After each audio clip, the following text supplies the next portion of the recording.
Programang ito ay rated SPG, striktong patnubay at gabay ng magulang ang kailangan. Para sa mga gerero ay maituturing na palpak ang operasyon nila sa mga Montenegro. Nakatakas kasi ang tunay nilang target na si Tanggol. Kasalanan ito ni Miguelito. Dismayado si Rigor noong malaman niyang nakatakas si Tanggol. Akala niya kasi ay nahuli ito ng kanyang mga kasamahan. Mabuti na lang ay itinakas si Tanggol ng kanyang mga kaibigan kaya buhay siya at malaya. Nahuli si Don Julio, Franco, nahuli din si Divina at Emil. Nakuha na sana nila Divina ang limpak-limpak na pera ng mga Montenegro pero naharang sila ng kapulisan, kaya nakulong tuloy sila. Pati si Marites ay kulong din, pinili niyang sumuko kay Rigor kesa tumakas. Habang si Ramon naman ay bagamat tinadtad ni Rigor ng bala ay buhay pa ito. Dinala ito sa ospital pero bantay sarado ng kapulisan.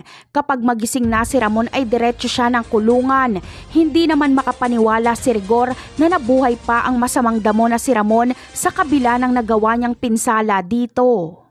Habang si Tanggol naman ay pumunta kay Fatima kasama ang kanyang mga kaibigan. Doon sila nagtago. Labis na dismayado ang mga gerero dahil walang napala ang operasyon na ito. Buhay si Ramon, Don Julio at Tanggol. Si Olivia lang ang kanilang napatay. Mas lalo itong ikakasira ng mga gerero sa publiko dahil lalabas na gusto nilang ubusin ang kalaban nila sa politika. Napakarami pa nating dapat abangan sa mga susunod na episode. Paalam!